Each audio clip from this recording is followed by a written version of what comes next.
This has been quite a complex video to research, as the royal family aren't very open about their finances. There's lots of ambiguous areas in terms of whether what they're doing is a public duty or private, and the extent to which any revenue they receive belongs to them or the state. What's really interesting is that there seems to be limited official checking of whether they're providing value for money.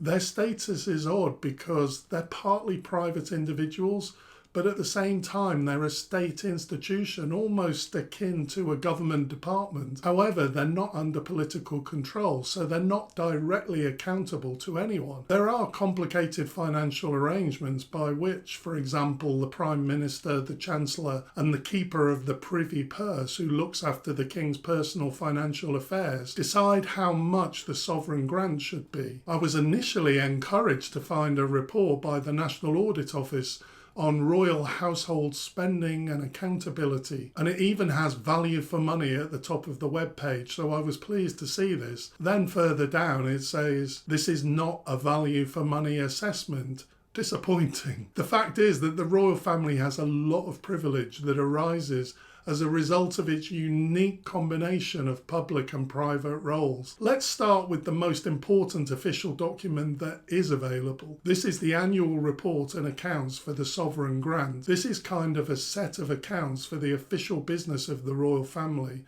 but it's complicated by the fact that there is this grey area between public and private. Still, it's a start. This gives data on the grant that the taxpayer provides to the royal family and other sources of official income. This is used for expenditure on royal family business. As you can see, the biggest item is by far property maintenance at almost 50%. Payroll and other staff costs are also more than a quarter. The total expenditure is 117.3 million. Given that the income is 96.1, there's a shortfall which is covered by something called the Sovereign Grant Reserve. Sometimes there can be an underspend, so I think this perhaps balances out over time. The royal family have also significant income from other private assets. The Duchy of Lancaster, for example, provides the king with an annual income of around £26 million. The Duchy of Cornwall provides Prince William also with around £26 million a year. Other official income comes from the Royal Art Collection and income from other private assets. We can identify additional state costs that can be attributed to the royal family in addition to the grant. A 2017 report by Brand Finance valued the total cost including the grant at £293 million.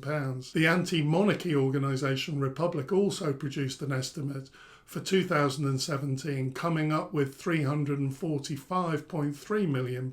We know that the sovereign grant for 22-23 is £86.3 million, so we can update the 2017 figure with that. The additional costs are estimated at £250 million by Brand Finance and £270 million by Republic, taking the lower estimate, which is based on 2017, so will almost certainly be higher now. This means that the total cost to the taxpayer is £336.3 million. In 2025-26, this cost will go up to around £375 million. At this point, we can note that total UK government spending is around £1.2 trillion. That is more than £1 billion. The annual cost of the royal family to the taxpayer is around £1/3 billion, so it's tiny in relation to overall government spending. However, it's not insignificant. New hospitals under the current cohort of hospitals seem to be costing between £300 million and £800 million. Okay, we've now got an idea of the cost. On the other hand, what's the contribution of the royal family to the UK economy? Very little serious work has been done on this issue, not least because it's very hard to measure. That Brand Finance 2017 report produces a calculation showing that the royal family are worth £1.8 million to the UK economy each year. If this figure is correct, it's more than 5 times the cost. It's worth just looking at their breakdown a bit. People People always say that the royal family are good for tourism, and they value this at 550 million. The items for coat of arms and royal warrants brings in 193 million. This is basically royal branding endorsements. In terms of trade, the royal family do sometimes take on a role as ambassadors for UK business while they're on royal tours, and this is valued at 150 million. Royal patronage covers royal involvement in institutions such as the Royal Opera House, the Royal Mail, the Royal British Legion, and charities, and it's estimated at 150 million. Informal endorsements, for example, where certain clothing is worn by royal family members,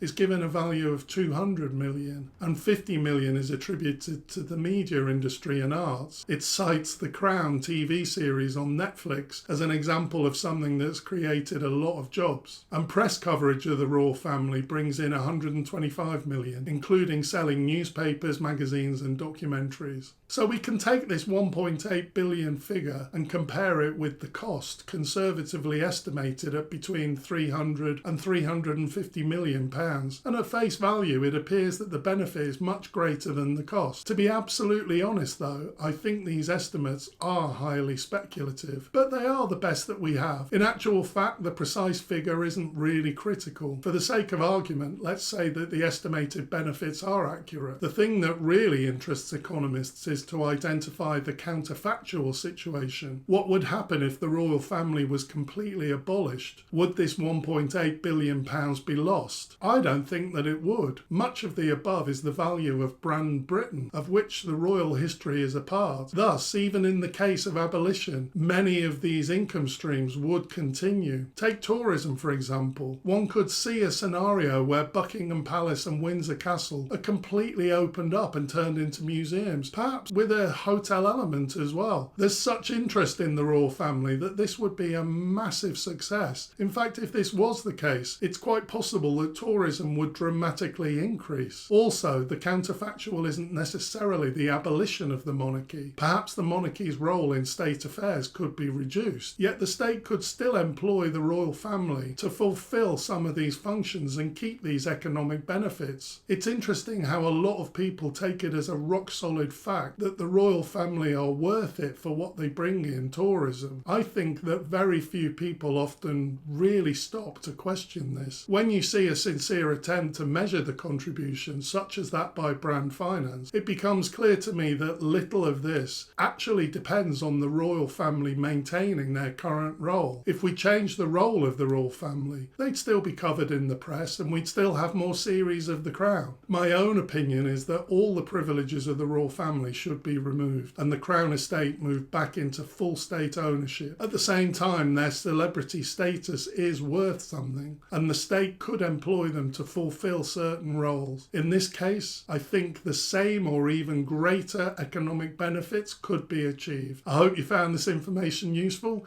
If you did, please consider liking or subscribing. Thanks for watching. See you next time.